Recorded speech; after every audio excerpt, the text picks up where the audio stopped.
बोल वृंदावन बिहारी लाल की जय। पवित्र मानस मनहारिणी भूमि राम वन में एक वयोवृद्ध साधक पंडित दीनानाथ जी कुटिया बना करके रहते थे। वृद्ध होने के नाते वहाँ के सभी साधक उन्हें चाचा चाचा जी कहा करते थे। ये दिल्ली के रहने वाले थे, अनुभवी और विद्वान पुरुष थे। उन्होंने एक घटना सुनाई थी। किसी ग्राम से दूर नदी के किनारे एक वन में मंदिर था। वहाँ के भगवान श्री विपिन बिहारी जी के नाम से प्रसिद्ध थे। पुजारी भक्त तथा सद्गृहस्थ थे। उनकी पत्नी तो उनकी परछाई की तरह सदैव उनके साथ रहा करती थी। उनकी पत्नी का नाम सुमति कुमारी था। नदी के उस पार एक वयोवृद्ध संत कुटिया बना करके रहते थे। कभी कभी मंदिर में भगवान के दर्शन करने के लिए आया करते थे। आश्विन की नवरात्रि का प्रथम दिन था। कुटिया वाले महात्मा रात्रि के नदी के पार करके दर्शन करने आ रहे थे। बरसाती पानी के कारण घाट कट गया था। गड्ढा हो जाने के कारण वयोवृद्ध संत का पैर उस गड्ढे में पड़ गया और संत उस गड्ढे में गिर गए। हा राम कहते हुए जब गड्ढे में गिरे, इधर मंदिर में आरती हो रही थी। किसी आए हुए दर्शक ने कहा कि बूढ़े बाबा जो नदी के घाट पर रहते हैं वो एक गड्ढे में गिर पड़े हैं। जैसे ही पुजारी जी आरती कर रहे थे, उनके कानों में ये बात पड़ी तो पुजारी जी आरती छोड़ करके और भागे। कोई कोई दर्शक पुजारी की इस मूर्खता को देखकर बिगड़ने लगे। भगवान की अधूरी आरती छोड़ करके भाग दिए, ऐसा सोचने लगे भक्त लोग।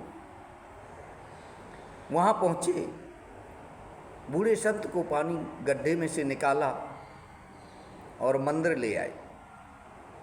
मंदिर में आकर के उनके हाथ पैर साफ किए जहाँ मिट्टी लगी हुई थी और अग्नि में सेंक करके उनके शरीर को सुखाया, शांत किया। प्रातःकाल वृद्ध संत जाते हुए कह गए, अब मैं शरद पूर्णिमा के दिन ही दर्शन करने के लिए आऊँगा। आश्विन शुक्ल चतुर्दशी की रात्रि में शयन आरती हो चुकी थी। पुजारी ने पत्नी से कहा, कल शरद पूर्णिमा है, भगवान कल वो वयोवृद्ध बूढ़े संत मंदिर आएंगे दर्शन करने के लिए और घाट पर जो गड्ढा हो गया, पिछली बार उस गड्ढे में गिर गए थे, हम दोनों चलते हैं उस गड्ढे को भर देंगे। पुजारी ने स्वीकृति दे दी और दोनों चल दिए।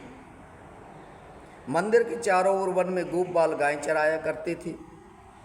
उस दिन चरा भी रहे थे। आपस में कह रहे थे कि आज शरदोत्सव है, हम सबों के घरों में दूध आया है, रात में खीर पूरी का प्रसाद बटेगा। इधर मंगला आरती करके पुजारी ने कंधे पर कुदाली और पुजारी ने टोकरी ली, दोनों घाट की ओर चल दिए। पुजारी घाट से कुछ दूर मिट्टी खोद रहे थे। पुजारी टोकरी में मिट्टी भर भर कर गड्ढे में डालती जा रही थी। सवेरे के 10 बज गया।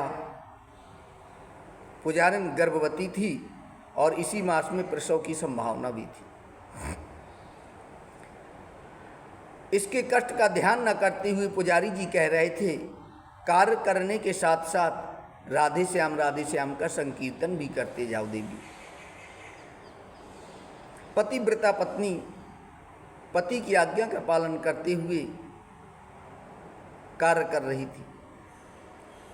तब सूर्य की तपन के कारण उसका गला सूखने लगा। संकीर्तन भी कर रही थी, गला सूख गया। अब तो गला ऐसे सूख गया कि कुछ वो बोल ही नहीं सकती थी, काम की थकान। तो यहाँ संत ने कहा है, काम करत तन से मन से सहत दुख, मुख से जपत नाम श्याम यदि वीर को, देखी विनीत शीघ्र सती को सहायक बन, बन से सिधायो एक बालक अईर को। टोकनी उठाई ठानी काम को न डोलो कहूँ, बानी मधुर बोलो हरसैया हरैया पर पीर को। मैया घर जाओ पे समैया पे रखियो ध्यान, दिवैयो प्रसाद मोही पूरी अर खीर को। पुजारिन चली गई और बालक उसके स्थान पर मिट्टी डालने लगा।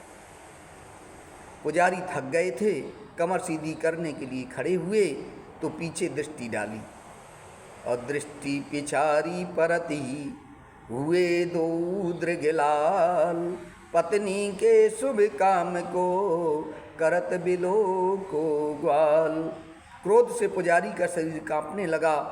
बालक पर बिगड़े हुए उसे मारने के लिए दौड़े।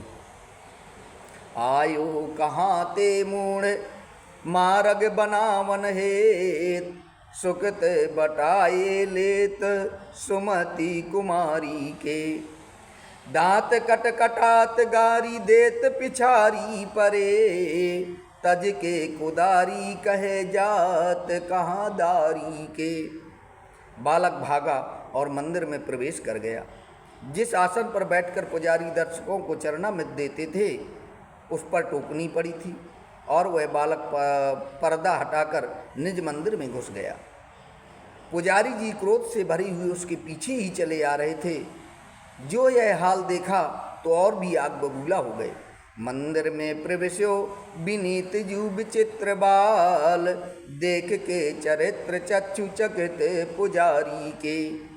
आसन पे टोकनी सिंहासन पे माटी पड़ी, अंगन पे दूर चढ़ी विपिन बिहारी के। अब तो पुजारी का क्रोध आंसू बनकर बहने लगा और गदगद कंठ से कहने लगे, ऐसा चरित सुना नहीं देखा, कौन करे परतीत सुनाऊं। रीत कृपा की रेखा, ऐसा चरित सुना नहीं देखा। भले जाऊं करुणा कर चित को, दीन दशायों मेरे हित को। प्रगट हो गई आज पतित को, कौन पाप की रेखा। ऐसा चरित सुना नहीं देखा। पुजारी जी अपना माथा पीटते हुए कह रहे थे, मेरा कौन सा पाप उदय हो गया जिसके कारण भगवान को इतना कष्ट हुआ। हाय हाय, यह मोर मुकुट धूल दूसरित हो गया है। क्या यह पोटपट में मिट्टी से सनने योग्य हैं? मैं महान अधम पापी हूँ।